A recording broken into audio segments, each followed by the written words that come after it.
estima que en Chile la frecuencia del diagnóstico del cáncer de tiroides aumentó en un 40% en la última década. Un grupo de investigadores desarrolló un test capaz de detectar esta patología con un alto porcentaje de seguridad gracias a análisis genético que permite evitar la cirugía. Vamos a conversar más sobre este tema con el doctor que encabeza este proyecto, el investigador del Consorcio Tecnológico en Biomedicina Clínico, Molecular y Médico de la Universidad Católica Hernán González. Doctor, muchísimas gracias por acompañarnos. Partamos hablando de cuál es la prevalencia que tiene el cáncer de tiroides en nuestro país y si es que efectivamente ha aumentado su frecuencia o es más bien que ahora tenemos mayor capacidad de diagnóstico. La incidencia estimada es aproximadamente entre 8 o 10 por 100.000 habitantes y efectivamente ha aumentado en las últimas décadas en forma muy significativa por lo que tú comentabas, que es fundamentalmente el diagnóstico. El acceso hoy día a las ecografías es mucho mayor a la que había antes y detectamos nódulos de la tiroides que antes no veíamos. Entonces, y como esta es una enfermedad, afortunadamente, en general, que es indolente, muchos de estos casos antiguamente no los veíamos. O sea, nos genera síntomas. Exactamente, exactamente. Y además no tiene la gravedad de otros cánceres. En el fondo, la tendencia es que sean bastante menos agresivos que otros, como el cáncer de mama o pulmón. Entonces, muchos pacientes pueden tenerlo, pero en la realidad no sienten nada y no tiene impacto clínico. Claro, y me imagino que tiene un buen pronóstico, por lo que sé, dentro de los casos que son detectados en el momento adecuado. Así es, así es. Entonces, la incidencia sí ha aumentado, pero la mortalidad no ha aumentado. Ya. Ahora, ¿tenemos claridad de las causas del cáncer de tiroides? Tiene algunos elementos que son asociados, por ejemplo, tradicionalmente las radiaciones ha sido un tema muy potente y donde en Chernobyl y en Japón después del terremoto se notó un incremento del cáncer de tiroides y ese sería como el más potente. Y después vienen algunos genéticos y ahora último se ha indicado que la obesidad podría estar también asociado a un incremento del riesgo. Que la obesidad está prácticamente como factor de riesgo en todos los tipos de cáncer. Así es. Ahora, ¿qué herramientas teníamos hasta el día de hoy o desde antes que ustedes realizaran su investigación en relación al diagnóstico? El diagnóstico fundamental es ya sea por palpación del médico o la ecografía y se confirma con una punción con aguja fina que toma una pequeña muestra de células que son examinadas bajo microscopio y el médico patólogo con esa información es capaz, en la mayoría de los casos, de decidir si el nódulo era benigno o es maligno, habiendo este problema un poco entre medio o zona gris, en que aproximadamente un 20% de los casos el médico no es capaz de, bajo examen microscópico, definir con certeza si es o no maligno. ¿Y en ese caso qué es lo que se hacía? ¿Se tenía que hacer cirugía? ¿Sí? En muchos casos se indicaba cirugía porque el riesgo de estos pacientes con nódulos indeterminados era aproximadamente 25% de estos eran malignos.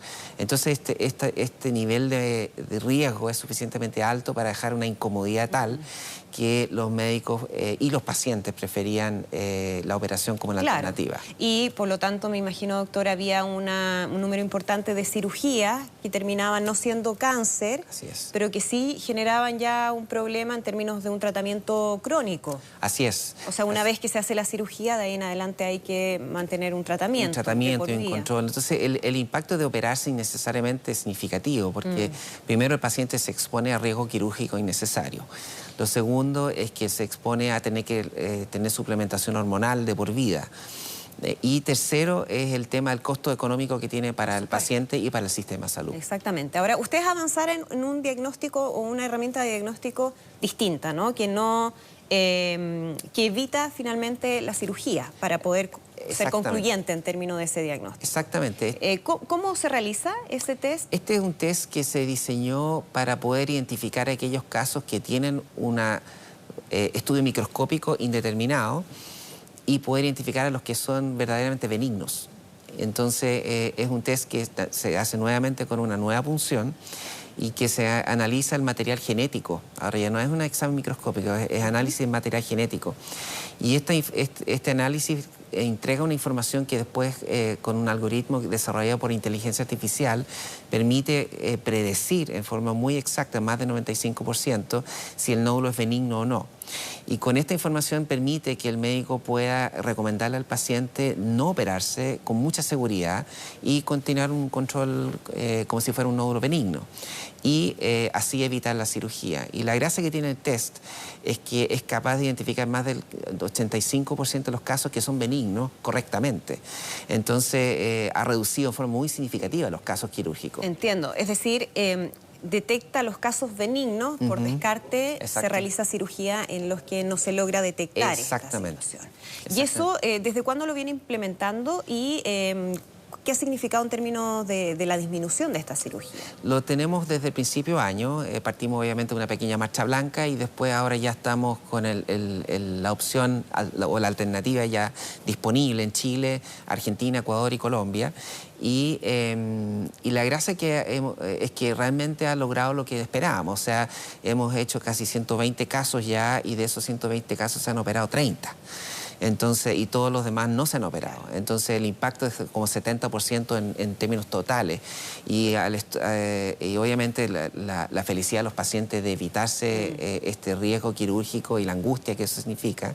Y por otro lado, es que hay un beneficio neto para los sistemas de salud, en que pueden evitar el gasto de fondos innecesariamente en la cirugía e incluso reducir las listas de espera. Claro, porque me imagino que evitar una cirugía es ganancia por todos lados, ¿no? Usted menciona desde el punto de vista económico para el sistema y para el paciente en lo particular, pero además todo lo que significa una cirugía para una persona. Así es. Y eso entonces ha tenido un desarrollo exitoso desde que se empieza a implementar. Ahora, ¿cuál es el nivel o qué tan fácil es el acceso a este tipo de test en el sistema de salud, público, privado? Es una buena pregunta. Estamos trabajando intensamente para lograr un acceso completo a nivel nacional. El proceso no es tan fácil porque obviamente el Ministerio de Salud tiene muchas necesidades.